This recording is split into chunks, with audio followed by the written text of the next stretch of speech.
in a world full of negative people. Hey man, I'm just trying to be a positive guy, a positive farmer, a positive outfitter. This is a Shark Farmer podcast with your host, Rob Sharkey. Whatever. And welcome again to Shark Farmer Podcast. Hey, I'm your host, Rob Sharkey, and today we're going to go out to Montana. We're going to talk to Nick Welker. How you doing, Nick? Doing great, Rob. Great to be here. Great to talk to you. I'm excited for this. Now, where in Montana are you guys? So I always say north central, but it's about 25, 30 miles south of the Canadian border, almost straight up the center of the state. We're about an hour and a half east of Glacier Park in the Rocky Mountains and about 3 hours north of Helena, our capital. Yeah, you guys are almost Canadian, aren't you? There's been a number of people. In fact, my wife said that I had a Canadian accent when we first started talking. She's from Michigan, and I don't think so. I think Minnesotians have Canadian accents personally, but no, yeah, I am pretty much. And it's actually great. Alberta's a great province. If there was any place to have north of us, I'd definitely be okay with them. They're practically Montana. It feels like you don't change when you drive across the border, so it's a good deal. All right, Nick, we got to roll into the ad before we get into your background. You ready? Yep. Okay, today's podcast is brought to you by Shark Farmer TV, who we just got the official word from Clayton, my overlord there at RFD TV. It's going to be April 20th, 420, dude. Isn't that like an odd start date, Nick? No, not if you're in Colorado. Yeah. Yes, we are excited. We are highlighting people in agriculture, funny pictures, funnier videos, touching moments, all the stuff that ag needs to see. And yes, we would love to get a YouTuber like you on there because we have Skypes with certain people in ag. I know we've had Andy Detweiler will be on the first show. We have a YouTuber on there, Nick, that's on every episode. I highlight one of his videos, and I do it because he's fun to make fun of. You ever heard of this Farmer Derek guy? Oh, yeah. I like Farmer Derek. Yeah, he's a good guy. He's like a gold mine. I mean, all you got to do is like throw one of his videos up there and then you talk over it and you poke fun of him. And he actually likes it, which is the craziest thing. He's a very interesting person. I think very intelligent, very on top of everything. I think there's a lot more that goes in that man's brain than we even realize. I really enjoy his stuff. He's the kind of guy you kind of have to sit down and talk with because on the surface, he's so goofy in those videos and that, and then you get talking to him, and he's like stupid genius creative. Well, if you heard of La Roche Farms, Doug, the guy that does that on YouTube, and he puts these tremendous cinematic productions together of ag, and they live not far from him, and they've said, yeah, he's top notch. And they talk about him. They go, yeah, he's got that operation running in a tight operation. I mean, he's the real deal. So yeah, it's pretty cool. Yeah, don't tell him I called him creative. He doesn't listen anyway. I don't think he even listened to the time I interviewed him. I have yet to talk to him, so I'm excited when he days off to touch base and see if he lives up to the hype. All right, Shark Farmer TV, RFD channel, whatever it is, on a dish. And then you can live stream the thing now, which is kind of cool. So there's no excuse not to watch it. So please watch it. And yes, please tell anybody that wants to sponsor said program to watch it, because that's always good too, isn't it, Nick? Oh, yeah. It'd be false to say that money doesn't make the world go round, because time is money and money is time. I'll tell you what, in ag, people don't have time. Definitely important, but that's what produces good content too. Well, I don't know what to say, because now in ag, people don't have money either, so I'm not sure if that is a sound theory. Sometimes you can say money or credit, you could just say the bank has the money and you're just kind of sort of obligated to pay it back at some point in time. Do you know one nice thing about this Corona, if we can completely go off the rails, is that we did our renewal for operating loan, and they said, well, you'll have to do it digitally, have to sign it digitally. I'm like, well, that is the smartest thing, because usually we waste half a day driving up there signing papers that everybody knows is okay anyway. So I'm hoping that stuff is going to stay. But the real thing is, Nick, is that when we go up to a town called Princeton, my wife and I, we get margaritas. So it was always our excuse. Oh, yeah. See, that'll be a big missing point if you don't do that. So maybe I'll have to find another excuse to go avoid the bank. But I don't know, do you have like convenience stores or a gas station or something? I guess I don't know your area. our local Shopco closed down, so we pretty much just got a town pump gas station now is what we call it. So that's about as good as you can get. We got lots of bars and meth labs. I don't know how it is in Montana, but that's what we hang our hat on. Well, we're pretty close to that too. Yeah, that's definitely an issue in these areas. Okay, all right, that's the ad. April 20th, 420, dude. So be there or be square. So Nick Welker from Montana. I'm gonna say probably one of the most, if not the most recognized farmers there is. What do you say to that? I don't know. I don't know. I feel like I should claim that title and be like, absolutely, and stick my chest out and parade around and think, yep, that's me.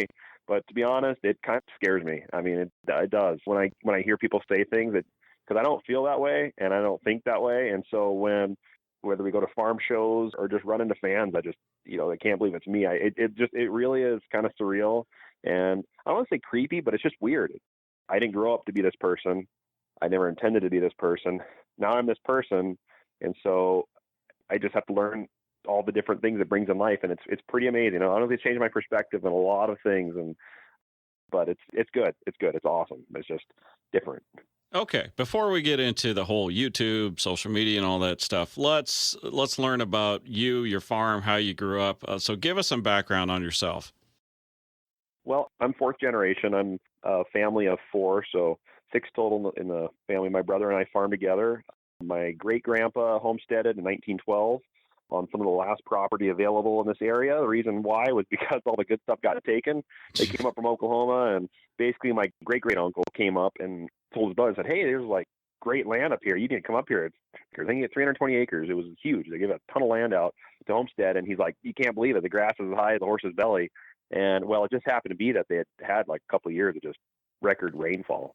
And so it looked that way. So my great-grandpa came up, and he saw it and was like, this is great. Well, not far into that, my great-uncle said, I'm out of here, and left after the winters and stuff were bad. So, but my great-grandpa stayed and bought out my great-uncle's land, which is right next door. And if you look on Google Maps, it's actually some of the worst land in the area.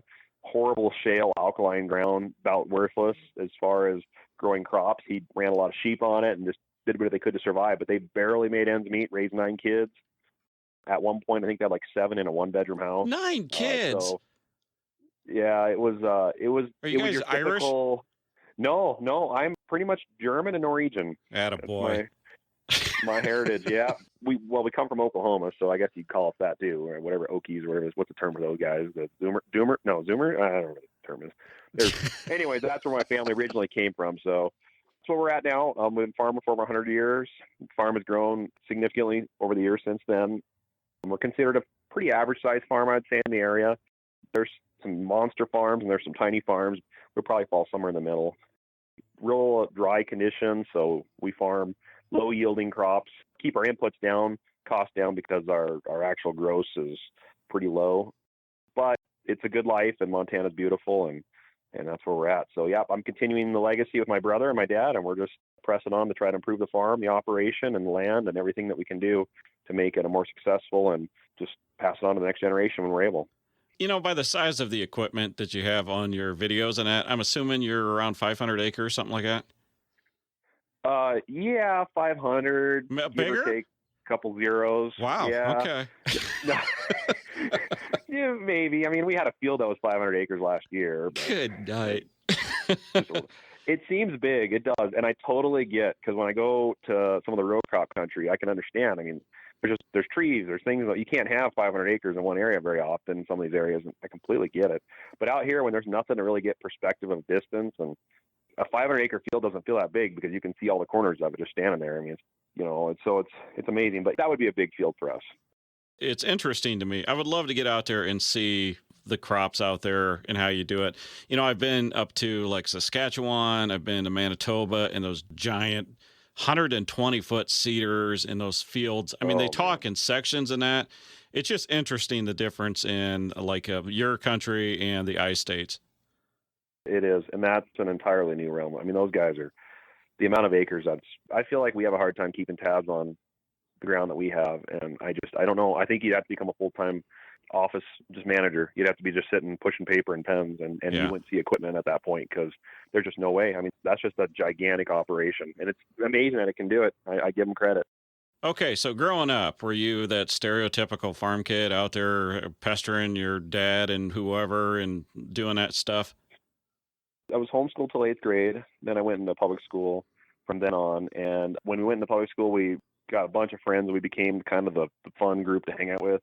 Our farm's real close to our town. It was only a couple miles from the high school. So on weekends, our place was the place to go. So we were the do everything under the sun kind of people, whether it was driving. I started on old big red Honda 3-wheelers and just rotting every day, day in, day out on motorcycles, 4-wheelers, ripping through the night, chasing jackrabbits, whatever it may be.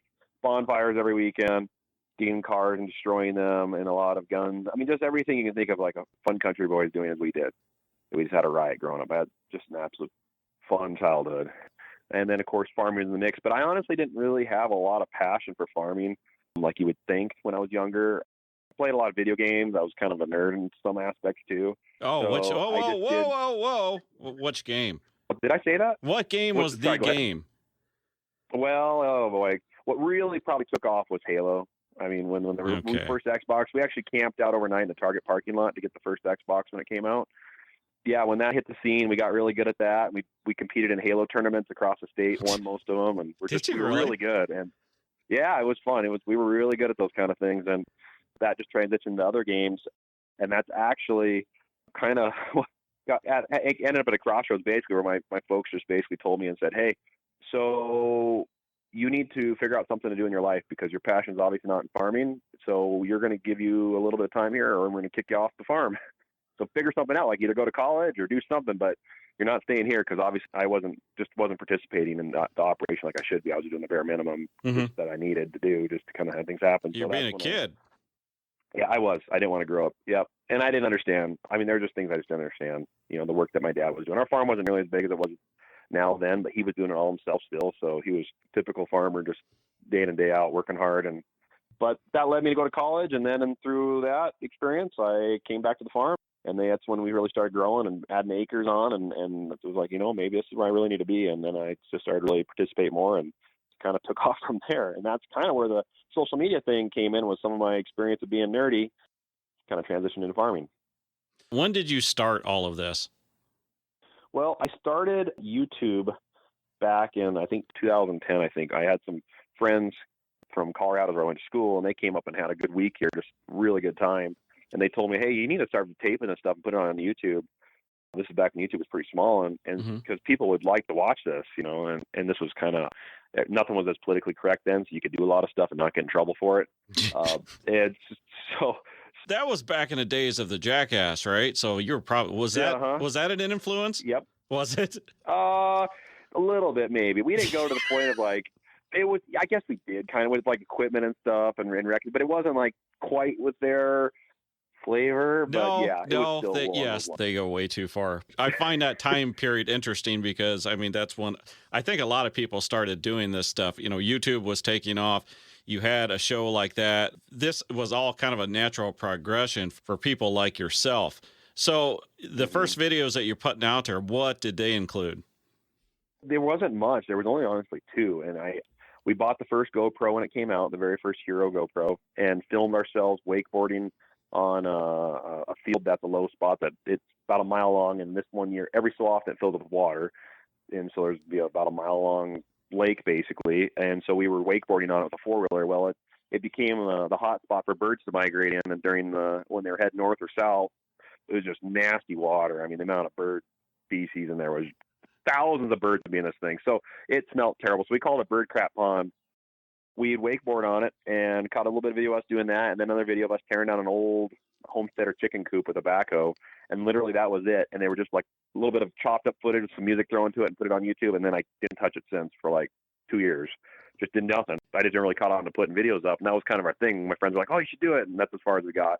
In 2011, we decided we wanted to fix up. We were kind of a crossroads where we needed another tractor, a big tractor in our, you either go buy a big 4-wheel drive articulated tractor or fix up an old Big Bud that we had structurally, and it was solid.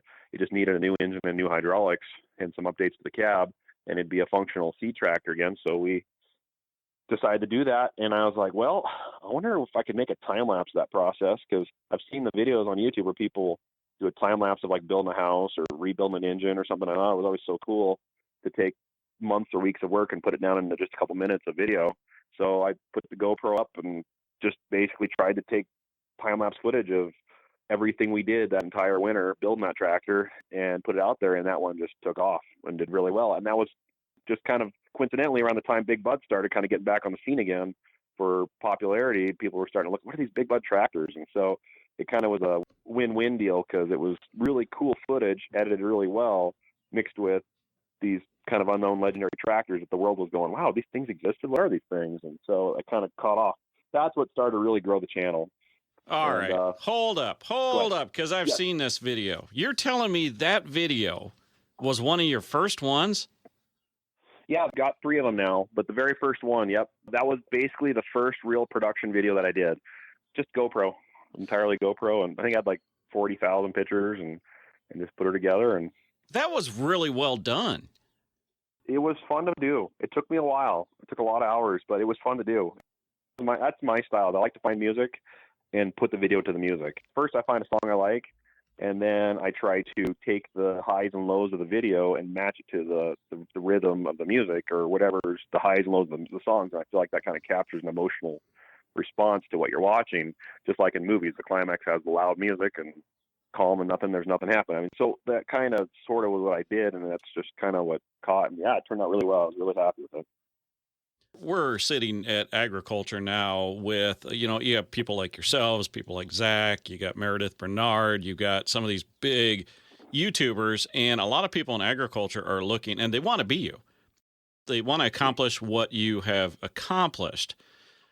I think a lot of times what's not understood is the amount of work, the amount of creativity, and the amount of talent that, those top tier people have. Is it underestimated, do you think, by a lot of people, the amount of work that has gone into building your YouTube channel? Yeah, I would say absolutely. Absolutely. I don't want to sound like it's, oh, poor me or woe me, but I will say it's thousands of hours, thousands of hours, nonstop being on your smartphone, nonstop thinking about what to do next. There's always something. And if you're a constant poster, putting content up constantly, like I spent 2 hours this morning prepping today's video, getting the thumbnail made, getting a title figured out that's catchy, adding the tags, putting the description in, adding the end screen, monetizing it, figuring out, sending it to my patrons, to my YouTube members. And that happens multiple times throughout the week on everything. And this doesn't include filming. This doesn't include running the other social media channels like Instagram and Twitter and Facebook and all those. And it doesn't include editing. And editing is the other giant in the room. And that's huge. Editing is a massive consumer of time. It takes a lot of manpower, or man hours, I should say, to crunch out a video. And that's where I've actually offloaded mine to I have a team off the farm that edits for me now. It's really helped me out a lot. You say the editing is now like done by someone else. Take me through that process, because obviously that costs money. Obviously, you have to grow to a scale where that makes sense. I mean, take me through that whole process, that decision-making to let somebody else edit your stuff.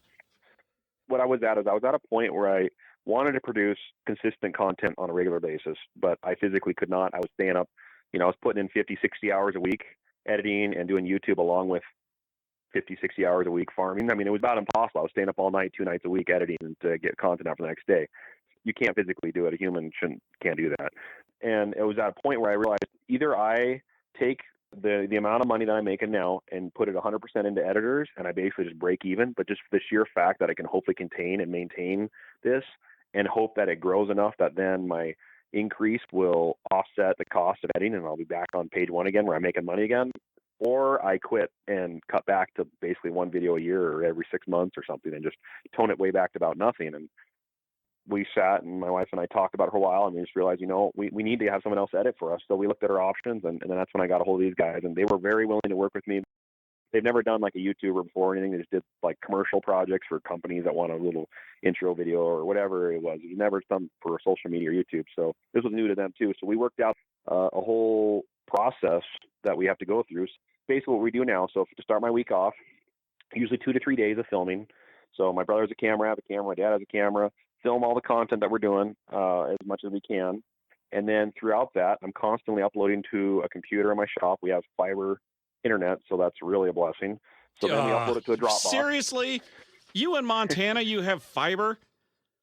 Well, it didn't come right to our place. I had to set up a Ubiquity network system that goes across 2 farms, across 5 miles. We burrowed under county road, pulled fiber under county road, set up the whole process. So I made that happen. We were getting like 1 megabit down DSL barely. I mean, it would have never happened. So I realized I had to increase our internet capacity, bandwidth to be able to do this. So when the time came and I found out a cell tower near us had fiber, I contacted the company that provides the fiber line and said, hey, if I do everything else, can you guys tap us into that? And they said, sure.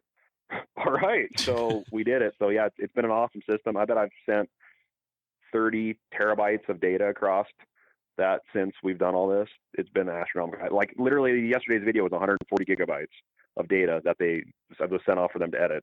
It's a lot of raw data. I mean, it's I imagine high res. Average time of your videos, half hour? That's where they've been. And I thought that was a bad thing, but people still watch. Now watch time is long. And I used to think 10 minutes was the golden number, but it just seems like longer people seem to enjoy them. So I don't think I want to go above 30 minutes, but 20 to 30 minutes seems like kind of the sweet spot right now for what my audience likes. So I hope that's right. I'm kind of just gauging from what I see or judging from what I see. Well, I don't think anybody can give you advice at this point. I mean, obviously you figured out what people are wanting. I'll ask you this. I'm one of those guys that put a TV in a shop now there this winter. So it's streaming. So, I'm working on a planner and I've just got your YouTube running and that. Does that ever bother you that like some of this content that you work so hard is kind of like what they call, video wallpaper kind of in the background if people aren't sitting down and focusing directly on it? No, it doesn't really bother me. When I boil it down, just like a business, it's numbers, just like a manufacturer or an implement manufacturer, whatever. They want to sell numbers. They want to sell units. So when it comes down to the raw nitty gritty, I mean, I want views and I want watch time. So if there's just literally people's computers out there playing my stuff, that's awesome because it means YouTube thinks that someone's sitting there watching the whole thing. Just someone clicking on your video and getting a view is not important. That's like barely half the battle. The battle is getting them to sit there and watch through the whole video. And that's the numbers that YouTube wants. And so if you're just sitting there playing it, you're doing me a favor because that's exactly what I want. But I would obviously not want my content to be just displayed to dead rooms, all to everybody. I enjoy having engagement. That's the whole point. Is I like seeing what people respond and how they enjoy it and what they say and comments and critiques and positives. That's one of the big driving forces behind all this is just the community and how awesome it is to interact and see their passion for what you make. Your dad and your brother, were they in on this from the very beginning? No, they were not. When we hit 100-year our centennial in 2012, that year I decided I wanted to make a tribute video to the farm. And so I did 2. I did one with our history going back, and then I did one of a whole year's worth of farming. I thought would be kind of fun because I don't think anyone did that. So same thing with the GoPro, stuck it every place I could think of on a tractor and auger and headers and reels and anything I could find that I could stick it to, and then made a whole video. And that one did very well. That was one of my best videos to date. And that whole time doing that, there was many times where it's like, okay, guys, can you stop real quick? Stop the combines. I'm trying to get this camera set up so we can start again. Or I want to catch you dumping on the go. Hang on a minute. So literally the guys are waiting. They're sitting there idling, just waiting for me to run outside, stick the camera to something, then climb back up in. I mean, this happens a lot. And it was getting on their nerves. They were getting frustrated with it. They really were. They were like, Nick, what are you doing? Like, we're farming. But a whole year of that, and at the end of the year when I sat down, it took me 3 solid days of editing, and I finally sat them down and we watched it. I mean, they were speechless to see the whole farm year down in one video. They thought, wow, this is pretty cool. And then it took a little while, but then as more things started happening, whether it was perks to the farm, getting companies that provide you with their products for use because of the channel for exposure, or just meeting people that say how much they love the content, love what we do, keep it up.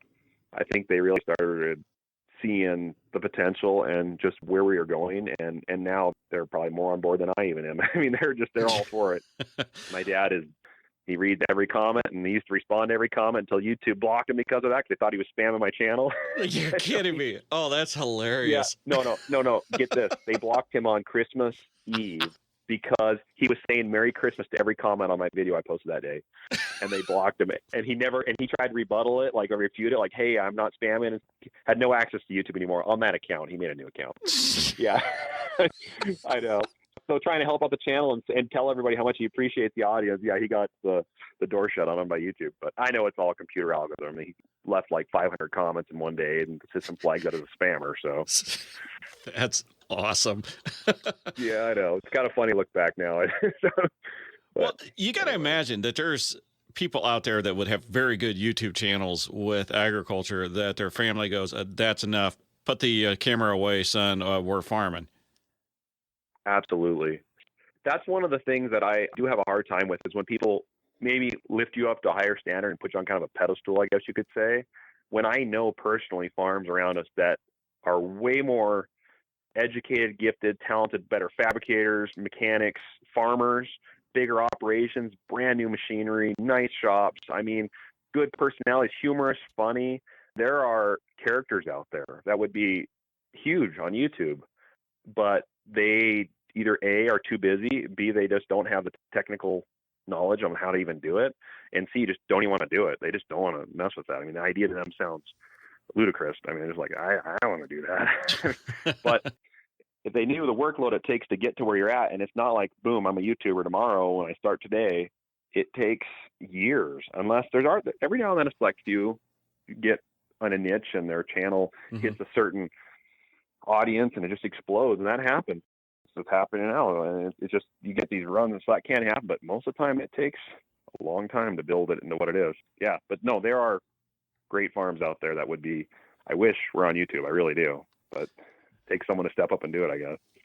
I would say probably once a week I get a message from somebody like, hey, we're starting a YouTube channel.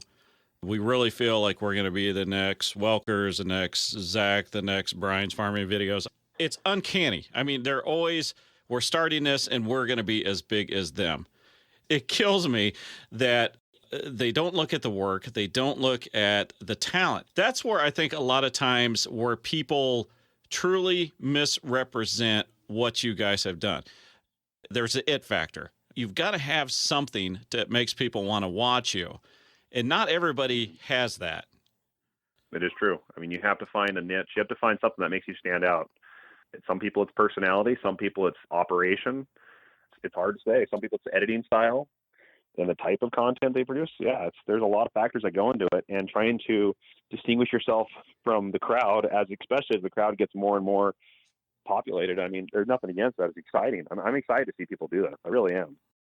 It's sharing the story of ag from people's lives that are being suppressed from media and other things. I mean, we're an industry that is so critical and have been around so long, and some of the best, genuine, good-hearted people in the country and the world. You know, we don't get the spotlight, and now all of a sudden the spotlight's being presented. But it's a growing community of creators, and there's only so many people to view. So yeah, you got to do something to kind of stand out, and that's what's tricky. Is do you cross the line of being fake? That's definitely a thing that people will do. Is they'll become someone they're not on the camera because they feel that that's what's going to gain them the audience. Or are you going to be genuine and be yourself and just learn other ways to adapt, or just get better at talking to the camera and more articulate and learning how to edit better? I don't really have a good answer, but I can definitely say it's definitely an interesting road. You know, when reality shows took off, and I was involved with farm organizations, and they're like, we need to get a farming reality show, and they talk to people, and the powers that be had zero interest in it. But I think what the ability of YouTube and social media shows is that people find this stuff fascinating. I mean, you put a picture of a tractor up and it just gets attention. And I mean, the same way that probably me as a farmer, I watch these videos of like the mining equipment and just like big stuff, right? Big toys, right? And here it is. The whole time, I think it was out there, and farming and agriculture never got a shot at being out in front of America's people. But when you put it in the hands of people like yourself, when you find talented people, you level the playing fields, and YouTube allows anybody out there to put a show on yourself. That's when it really shows that America is interested in agriculture and where their food comes from. Oh, you're absolutely right. It baffled me how much interest there is. I always wonder, was my audience just ag people? I mean, is it people that either grew up on a farm, live on a farm, are farming, raised on a farm? I mean, like, a lot of the audience is people that aren't farmers. They're people that they just have an interest in it. They go, this ag stuff's pretty interesting. And it's amazing. It really is, the broadness of the spectrum of people that you can show your story to. It's crazy. It really is. And you're like exactly you said, without platforms that enable freedom of a creator to produce content, there's no way this would have happened, because Hollywood would have never wanted this. They want Orange County Chopper Show. We've even had a few come to us over the years about potential shows, and one of them was basically like a Diesel Brothers show. My brother and I were going to build tractors in the shop, and it was going to be a reality TV show. And we thought hard about it and prayed about it for a while. Like, is this a route we want to go down? Is this going to ruin our family? All these things that you don't see. I mean, you look at Duck Dynasty, and you look at these families before they got into it and then after. And I mean, it's not always, money and roses. It's amazing the kind of thing it does to families, and usually breaks them up. So with all that, because they typically, you got to follow a script and you got to do what they tell you. And this episode needs some drama, and they're going to make it happen. And eventually people just catch on to it and get tired of that. They get tired of it. They see it. It's like, you're just basically trying to do what they tell you to make a little bit of money for Hollywood and the industry. When here with YouTube, I can be myself. I can literally, make fun of my brother on camera, or he can make fun of me in good gesture and good fun. And it's totally real. Like, we do that in the day, and real things happen. And I can decide, okay, you know what? I backed the pickup up too far and crunched the tailgate. Do I want to show that? Okay, I guess I will. I will. Or just say, no, you know what? This is something I'm not going to show, because I don't think this is something the audience needs to see. That's a good point, too, because when you have families involved, right? Because you and your brother, you have kids, you got your parents and that, you can control that content to where that seems like that would make me very nervous if you had a TV crew and they're filming when the whole family was there. Oh, it would be extremely nervous. I know typically those film crews, they try to build relationships with the family or the business or whatever they're filming, so they're pretty much family at that point. They're always there, but it's a privacy. I mean, we're still struggling with that. Where do we draw the line on privacy? I mean, unfortunately, this last year we had to put signs up that said visitors by appointment only, because we were literally getting so many visitors every day throughout the summer. And one time we had 5 different groups of people show up one day, and we were trying to get ready for harvest. We had combines out. We're working. You can't just stop. And it's so hard, because I know these kids, their eyes are just huge. They can't believe they're standing there in front of you. It literally tugs at every strain in your heart you got. But they don't want to come and just take a picture and shake your hand and 10 minutes later leave. They want to spend the afternoon with you. Mm-hmm. And how do you say, hey, I got to work? It's a farm business. Like, I got this combine's got to go in a week. I got to work on this. It's a tricky situation. And then we actually had an incident happen on the farm, and we realized liability. We could lose the farm. So anyways, there's a privacy realm that we've had to learn, and having a reality TV show would be even more, because you won't have the editor's control. You don't. Mm-hmm. I have control on what I want to show. So if I want my kids to be on it for a little bit, I can do that, as long as I feel it's an appropriate position or whatnot. If there's a serious discussion I'm having with my dad and my brother about the farm operation or something's going on, and I don't want that on camera, I won't put it on camera, and I have control over that. I need that privacy. Our family needs it. You definitely sacrifice, and privacy is a big thing, especially on a farm. You're used to privacy. You have this huge farm. You don't neighbors looking through the window into your window, every day. And so it's quite a shock to open yourself up to the world from what we're used to. The Welker Farms, the social media, the YouTube, I mean, this is a separate entity. You look at this as a business, correct? Correct. I didn't always, but I've learned, and maybe you can thank Uncle Sam for making that. When the tax man starts coming knocking, and you start going, oh, okay, and liability, liability and Uncle Sam are the two things I think that drive someone to look at someone as a business, and obviously money too. But first, you got to protect yourself, so you LLC, limited liability. So I had to take it and try to separate it off from the farm, so that way if something happened and I got sued, it wouldn't take the farm down.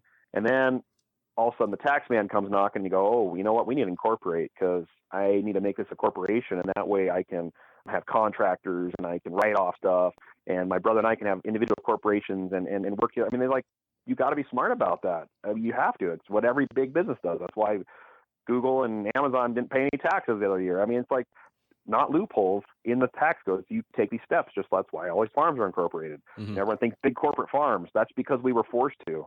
Our farm's incorporated. It was all done because if you didn't, you were going to lose a lot of money. It's a business now, and we look at it and we look at the numbers. I've got a lot of money going out the door to keep this machine going, so I want to make sure I got a lot of money coming in the door. And you got to constantly figure out, and it's tricky. It's like, how much should I pay this person? What do I pay this person? And you got to build a website, and you got to figure out all these payments and open bank accounts. And I mean, we've had to learn a lot very quickly, and that's what's probably been the trickiest thing is no one teaches you in this. It's more or less you just got to sit there and figure it out yourself. But it's good to look at it as a business, because if you don't, I really feel you don't grow as well. I mean, because as a business, you want to grow, and you're going to try to do what it takes to make it grow. So you'll find out what's the best methods to go about it. You're a farmer and you're starting this, and then all of a sudden you're getting thrown into a world where you have to figure out how to deal with ag companies, advertisers, the advertising agencies, those bloodsuckers. You have to figure out all this stuff, right? Yes. Yeah. How'd that go? It's tricky. It's tricky. It's weird when someone comes to you and says, hey, I'm willing to pay you X for you to be able to do, B and C on your channel or whatever. And then you're going, okay, well, that sounds simple enough. Well, sure, you want 45 seconds of a video? I can do that. That's not bad. And then all of a sudden you see some comments. Wow, okay, these people are becoming sellouts. Mm-hmm. I see what it is. They're in it for the money. There's ads. I hate ads. That's why I left cable TV, was because I got sick of the ads, and now I'm seeing ads again. And so then all of a sudden I'm going, okay, all right, well, that didn't go over well. So do I do it differently? Do I just not do it? Everyone's knocking on your door willing to say, hey, here's some boots. They're great farm boots. They would be awesome to wear. We'll give them to you. Just wear them. You don't have to initially mention it. Just wear them and get them on camera at some point in time. And so I'm not a fan of Hollywood, and I start feeling like, man, I'm like, here we are going down this. I feel like we're kind of touching that road, but who wouldn't do that? Who wouldn't say, sure? I mean, I built this platform. I built this whole deal.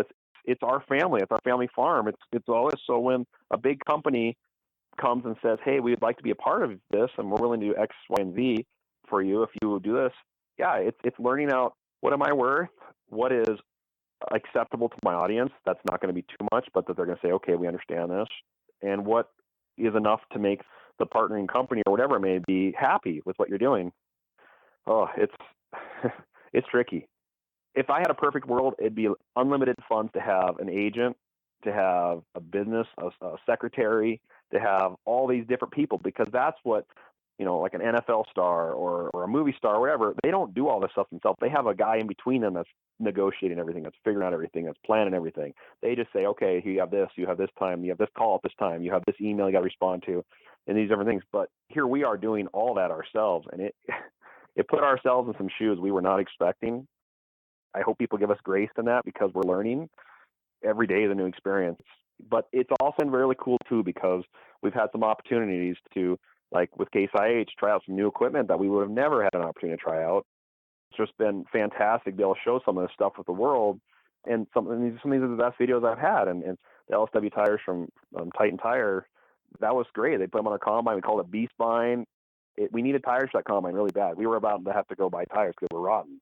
And here they pop in the mix, hey, let's provide tires for that thing. And I'm, okay. And it was awesome. And it was cool. People think, oh, well, you're just getting free stuff. You got to work for it, and you got to figure out how to present it in a way that your audience is going to accept and not think that you're being fake or biased. I mean, I don't want to sell something that I don't stand behind. I mean, I got to be able to stand behind it. That's not me. Or so one time I did a mobile video game, an app. I would never play that. And I just thought, oh, sure, if they want 30 seconds, I'll just, talk about the game. They tell me put the little referral code or whatever it is in my description, I'm good to go. And afterwards, I felt just terrible because I'm like, I'm never going to play that game. Why would I even do that, So now we pick and choose on things that actually relate to our farm operation or ourselves personally, and stuff that I actually use or enjoy or want. Let me ask you this. Do you think ag companies understand the value of what you do? And I'll set the question up like this. It was probably a year and a half ago, Emily and I decided we were no longer going to advertise for product. Just like you said, all right, if you do this and put our product in a tweet or whatever, we decided we weren't going to do that because we were looking at other ag media and they weren't doing that. You look at the big ag media companies, they do it for cash. And the ag companies that are paying them cash want to pay me in wrenches. So we made that decision, and it cost us. It cost us, I'm sure, plenty of products and probably money in that, but it's a decision that we made because we wanted to go that route. And I will say, probably would still be not getting placements with that because until we got on XM.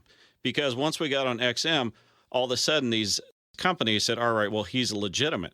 I'm like, I was legitimate back then. You just don't understand the value of the social media and the YouTube. I mean, does that make sense? Oh, it totally makes sense. And trying to figure out what you're worth is tough in what you're doing. But like you said, I've had some come and say, hey, here, we'll just give you this product that's worth, $30. We want you to show on our channel, expect to do this. And that's all they want to do is we'll give you the product in exchange for some time. And here I've got, potentially an audience of hundreds of thousands that are going to see this.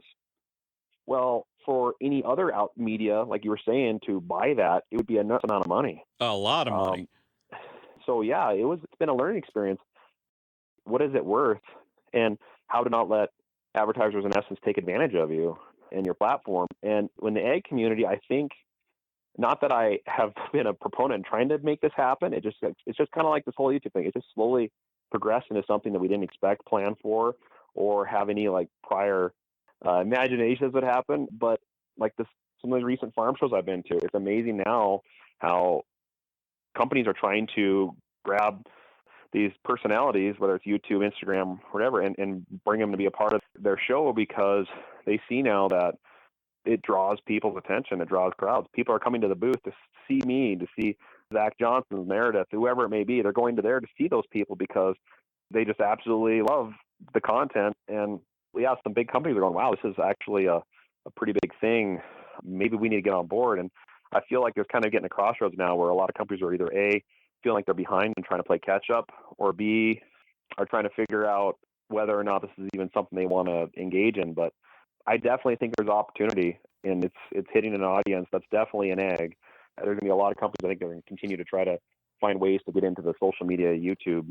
I know a company personally that I've gotten to know, and they just hired on a social media manager. They never even had a channel or anything, but for the sheer sake of all this, they realized they needed to do it. So now they have someone that does full-time social media and YouTube for their company. Mm-hmm. It's because they see that there's all of a sudden there's an opening here. And I don't know what this means for the traditional media, but it's definitely something's happening. That's for sure. Oh yeah. I'm not going to comment. As someone that is technically part of the traditional media, yes, it's a bit of an old boys club, and I don't think they like the new kids. I think it's just quite as simple as that. Yeah, I'm sure this is probably a little more inside baseball than people were wanting, but it's been interesting to me. It's amazing what you built. You've had a lot of people helping you, though, haven't you? I would like to say it's all of me, but it's not. I'm a firm believer in the Lord Jesus, and I think that there's gifts that are given to me for whatever reason to use, and I feel like those gifts have been able to be applied to this crazy realm of social media and YouTube. But it's not just that, it's the people behind us, like my wife. I mean, if I didn't have her, there's no way I could handle all the emails and keep track of scheduling, and she's really good at numbers and math, and I'm not as gifted in that area. And so she's behind the scenes doing a lot of stuff that people do not realize. Bless her soul. She's got 3 little kids, and it's tricky. I mean, when all the kids go to bed, she's on the computer doing invoices and responding to emails. And I mean, it's like, it's a full family thing. I mean, literally we're devoting so much time to this. And then my brother, same thing. He's become such a big part of it. I pay him now to be a part of it because I feel like it's not just me. I'm not the one doing it. It's like, the reason these tractors are running is because he's there fixing them and keeping them going. And he's got a good personality. He's fun, and people enjoy him. And bringing him on has been great for me and helping relieve some of the burden with getting content because he can do it too. And so he needs to be rewarded for that in that time, because otherwise there's no way he'd want to do any of that. He's got legs and arms, apparently. You wouldn't think that legs on your arms would be that effective, but the things he can do is pretty amazing.